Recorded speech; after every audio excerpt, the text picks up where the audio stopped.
Hey everyone, it's CR7 here, and welcome to this week's post-race odds and recap video from North Wilkesboro, the All-Star race. This one was pretty crazy at the end. You'll see why once we go over the race notes first. So, a little notes from the All-Star Open. Ty Gibbs won the All-Star Open, and Noah Gragson got in with the fan vote, and also the second place car, which was Bubba Wallace, also advanced the top two. And also now for the All-Star race itself, we have lap 2, which was Kyle Busch getting put in the wall. Well, it might have not looked like he did, but then Kyle Busch retaliates against Stenhouse and ends his day early. There's actually more to this at the end. You'll see why, but Stenhouse parked his car in front of Busch's pit stall in disgust, had a chat with his crew chief, and then walked off. And I assume that was the end of that, but not really. You'll see why. Restart at lap 11, and then at lap 101 was a scheduled caution for a mandatory 4-tire pit stop. Then a restart with 92 laps to go. Then with 83 laps to go, Ty Gibbs gets spun after contact with Kyle Busch. So anyways, restart with 77 laps to go. Then with 50 laps to go, there was another scheduled caution for a optional pit stop to swap tire compounds. Yes, they're doing tire compounds again, just like the 2017 All-Star race. They had a red letter tire, which had more grip, but it didn't last as long as the normal tire. They also had wet weather tires, but those were out of the equation. All that. Then restart with 42 laps to go, and it was green all the way to the checkered flag. And Joey Logano is $1 million richer. He wins his second All-Star race. And now I'm going to get to the highlight of the night, which was after the race, Kyle Busch went to have a chat with Stenhouse. Stenhouse was out of his fire suit. He was just in casual wear. And then they went back and forth for a little bit.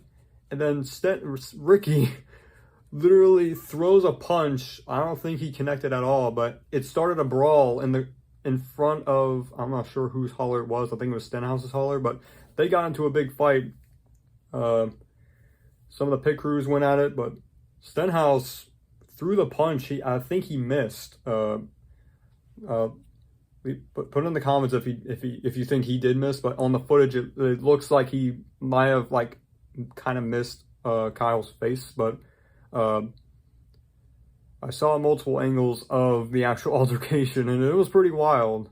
Not as wild as the Ross Chastain and Noah Gragson post-race altercation at Kansas last year, but Ricky was a little slow on that right hook. Gotta be quicker than that. So that was the thing I was wanting to get to. I was really excited to get to that. That's the race recap. Now to my personal thoughts. Another great North Wilkesboro race. Let me adjust the camera. We had some 3-wide racing. The top lane was the ideal lane.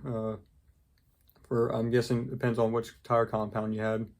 And Kyle Larson made a good run all the way to the top 5, I do believe, after starting from the back because he was busy with qualifying for the Indy 500. So he had to fly all the way from Indiana all the way to Wilkes County to participate in the All-Star race. So the fight at the end was not what I was expecting at all. I thought the two were just going to talk it out and then it'd be done, but apparently Ricky had enough and then bam, punched him in the face. Well, it was kind of a sloppy punch though.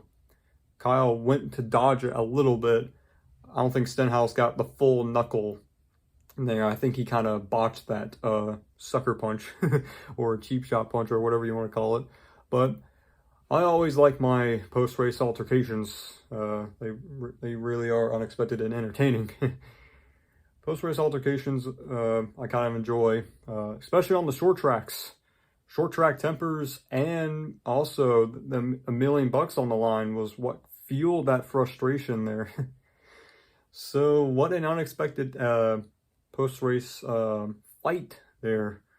Ricky's going for the right hook against Kyle Busch. Wow. Something I was not expecting, I was about to type in my race notes that they were having a chat on pit road, and then things escalated very quickly. So that'll do it for this week's post-race thoughts recap video. Stay tuned for next week, which is the Coca-Cola 600, NASCAR's longest race of the year. And also Kyle Larson's second race of that day, because he has to run the Indy 500 on the same day. So anyways, that'll do it for tonight's video. Subscribe for more, and I'll see you in the next one. Bye-bye.